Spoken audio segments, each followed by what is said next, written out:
Corinne, welcome to Climate Action Live. Good afternoon, Jeremy. So, Corinne, you are the Executive Director of the Kofi Annan Foundation. Could you tell us about your mission and your latest work?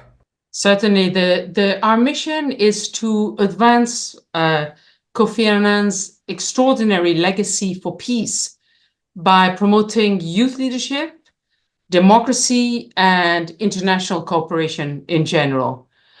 And this has brought us to do many things in these three pillars, but across these three pillars, we are starting to realize that we need to integrate issues related to climate change in everything that we do. So, for instance, our latest work includes working with young people in 6 different countries around the issue of climate change, youth, and peace.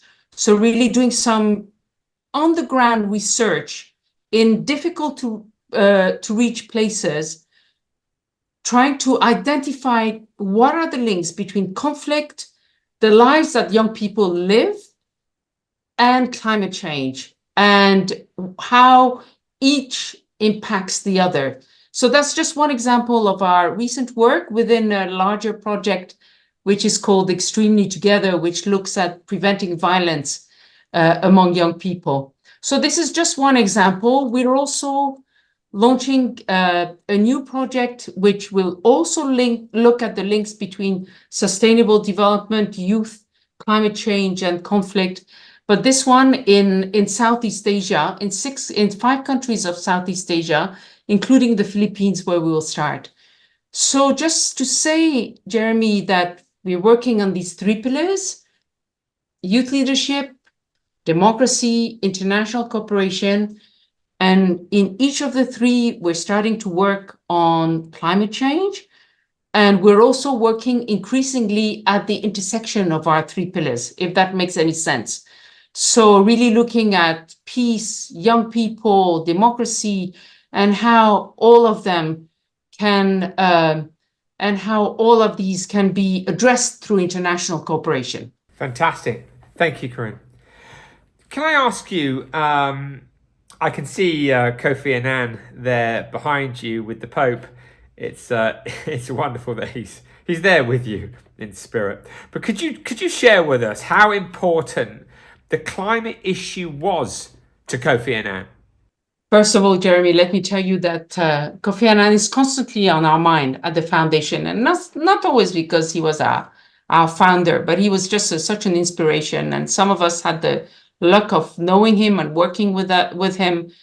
But even the younger ones who maybe came to the foundation more recently since he passed also have his model as a sort of inspiration of ethical leadership, of what it means to be an ethical and effective leader. But on climate change, listen, even 20 years ago, when he was leading the UN, Kofi already alerted the world many times to the fact that climate action was urgent and necessary. And he also saw it as something that had to be integrated in all facets of the work of the United Nations, whether he worked on peace or on human rights or on development. He understood very early that climate change was going to affect all these matters, and that it had to be integrated into all the policies of the United Nations. And he said many things. He spoke many times about climate change.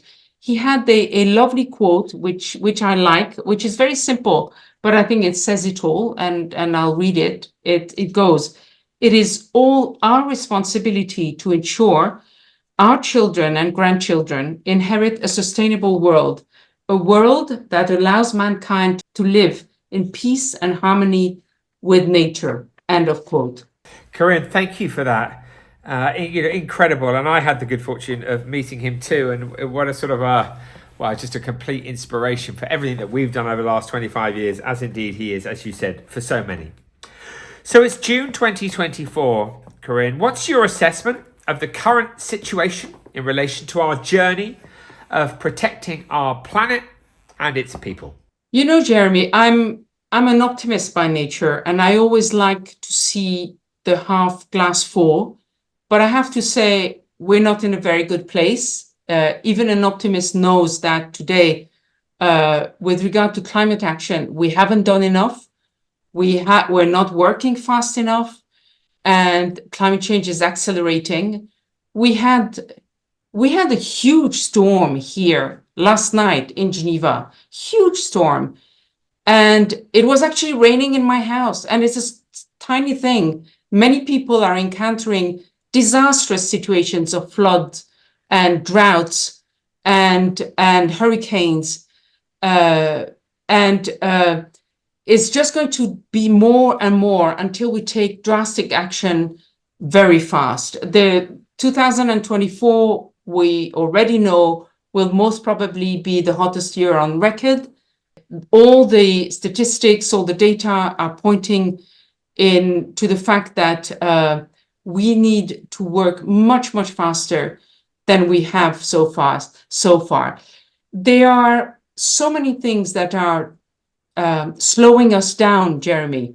And Kofi Annan would have been the first to go and negotiate with all the leaders of this world to try to accelerate our action. We're just not where we're supposed to be. And what we're seeing, which really worries us a lot, is that the impact of climate change, but not only climate change, biodiversity loss and environmental degradation in general, on societies, on conflict, because the strain that it puts on communities around the world is absolutely incredible, and it sometimes breaks the very social fiber of these communities, because the struggle for resources, for water, for resources is just too much.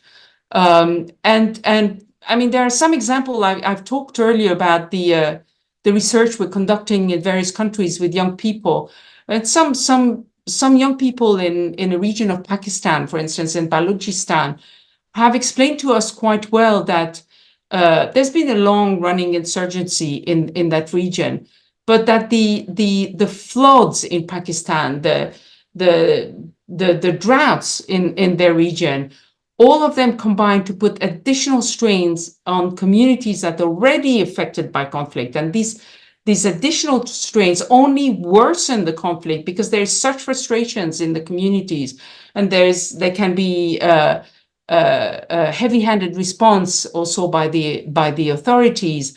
And then it goes into a vicious cycle of violence.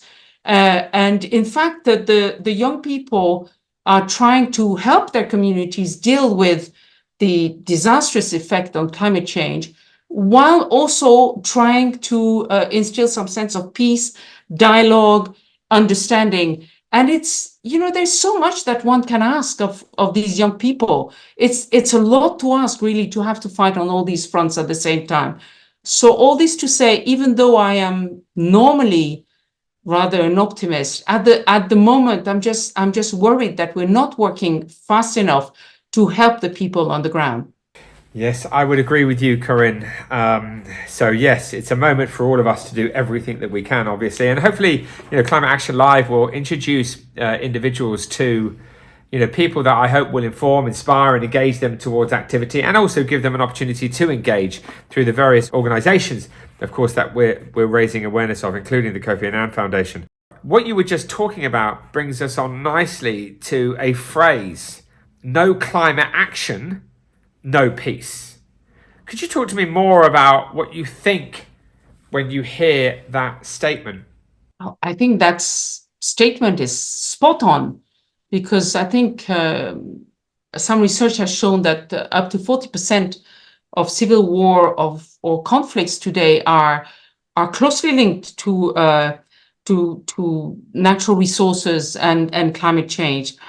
And the current UN Secretary General, Antonio Guterres, has warned that competition for resources will intensify due to climate change, potentially escalating conflicts. I mean, already in the last decade, we saw that in Syria, although there were many factors in starting the conflict that is still ongoing, by the way, people forget, but is still ongoing in Syria. The increasing droughts, difficulty to access water, and failing crops had an impact on the start, increased the strain and the frustrations of communities that raised against the government. So really, that sentence is spot on. We will see that with no climate action, all our efforts to resolve conflict, prevent violence, will be really much less effective because of the huge strain that climate change is posing on the most vulnerable communities. And I think that's important. I mean, as you know, I was mentioning earlier that it was actually raining in my house in Geneva, but that is, I'm sitting in a very comfortable city, in a very comfortable country, but there are very vulnerable communities that have very little, and they don't have the capacity, they don't have the resilience when a major disaster strikes. I mean, really think again about the major floods that Pakistan knew, but think about the droughts in East Africa. So all our efforts to peace have to go hand in hand with climate action. I cannot stress it enough. Corinne, given the global crisis that's unfolding, do you think that we have the ability to unite and stand together as one to protect our planet and each other? Yes, of course. Of course. I told you I'm an optimist. We have the ability, we can do it, absolutely. It will take two things. And they are both necessary and complementary. We need the leaders to agree. We need a top-down approach where we put the systems in place. We need the leaders to agree on the next Paris Agreement. We know that for now, we're not even implementing the very important Paris Agreement that was passed in 2015. And let me show you, Jeremy, I keep on my desk this gavel that is a copy of the one that was used to signal the adoption of the Paris Agreement in 2015.